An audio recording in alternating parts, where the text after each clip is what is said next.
मात्र आपको 6 महीने, यदि आपका जबरदस्त दुश्मन है तो अंतिम 6 महीने तक आप उससे बिल्कुल मौन ले लीजिए, बिल्कुल रिलैक्स कर दीजिए, कुछ नहीं बोलना। वो जो कुछ भी करे करने दो, वो जो कुछ भी सोचो सोचने दो, हम कुछ नहीं सोचेंगे। हमने निकाल ही दिया कि कोई मेरा दुश्मन है। अपना उपयोग दूसरे के साथ, अपने मित्रों के साथ व्यतीत करो, अपने संबंधियों के साथ व्यतीत करो, जो तुम्हारा हितैषी हो उसके साथ।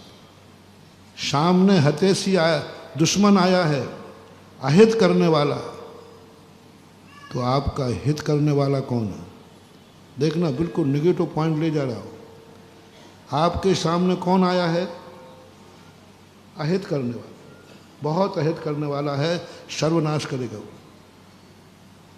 इसकी दवाई क्या है? आपका तुरंत करो, मेरा जगत में सबसे ज़्यादा हित करने वाला कौन है?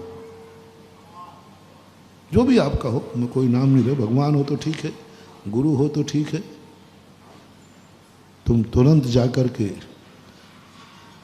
जो सबसे ज़्यादा तुम्हारा हित करने वाला चहेता है, वो परिवार भी हो सकता है, रिश्तेदार भी हो सकता है, आपके परिवार का कोई भी सदस्य हो सकता है, माँ, पत्नी, बेटा, भाई, बंधु, पड़ोस, कोई भी हो सकता है। बस उसके साथ आप 6 महीने की ज़िंदगी व्यतीत कर दीजिए। सबसे बड़े की कह रहा हूँ, कम है तो महीने भर, कम है तो 1 हफ्ते, पर उसके साथ जाकर अपनी ज़िंदगी व्यतीत कर दीजिए। आप 6 महीने बाद लौटोगे तो दुश्मन इस हालत में मिलेगा कि वो तुम्हारी तरफ देखने की भी हिम्मत नहीं करेगा, और तुम यदि सामने पहुंच गए तो हाथ जोड़ के कहेगा, मुझे क्षमा करना। पूज्यवर जिनसेन स्वामी, महापुराण।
कार नहीं है, ये मेरा कोई अतिशय नहीं है,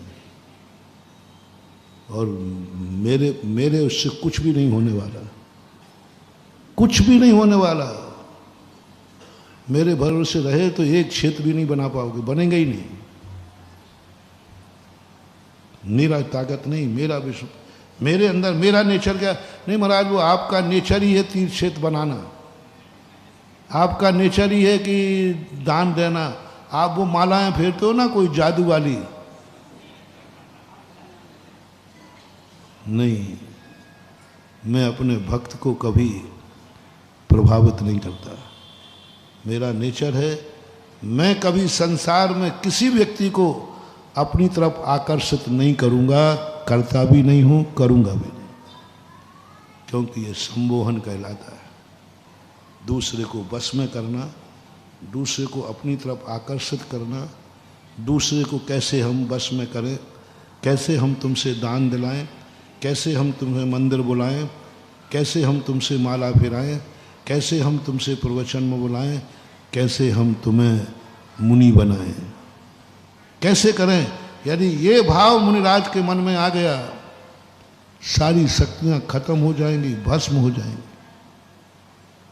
वो दुकानदार बेईमान कहलाता है जो ये सोचता है मैं ग्राहक को दुकान पे कैसे बुलाऊं। महाराज कोई उपाय बताओ, आजकल ग्राहक ही नहीं आ रहे। योजना बनाता है ग्राहक को आकर्षण करने की, फिर वो कमीशन रखता है, फिर वो विज्ञापन करता है, XYZ पता नहीं कितने अपनाता है, कुछ नहीं होगा रे। 2-4 मूर्ख लोग तुम्हारे प्रभाव में आ जाएंगे। कभी नहीं करना, कभी नहीं, मेरा नेचर ही नहीं है। मैं तो दुश्मन को ही बस में नहीं करता, भक्तों को क्या खाक करूंगा।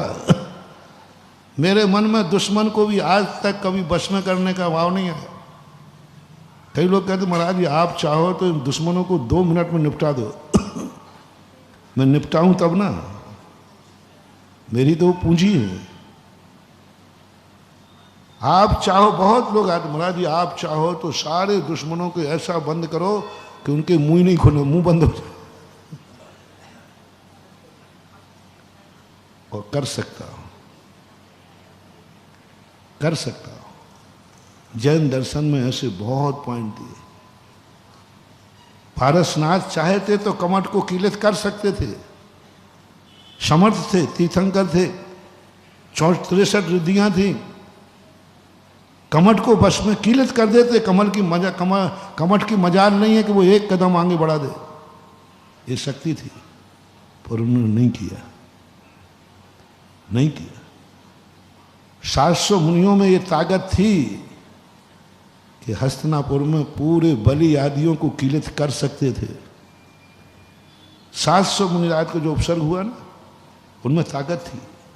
एक से एक रिद्धिधारी महाराज थे उनमें, एक से एक तपस्याधारी महाराज थे। एक आवाज पर सारे स्वर्ग के देवता आ जाते, लेकिन उन्होंने नहीं किया।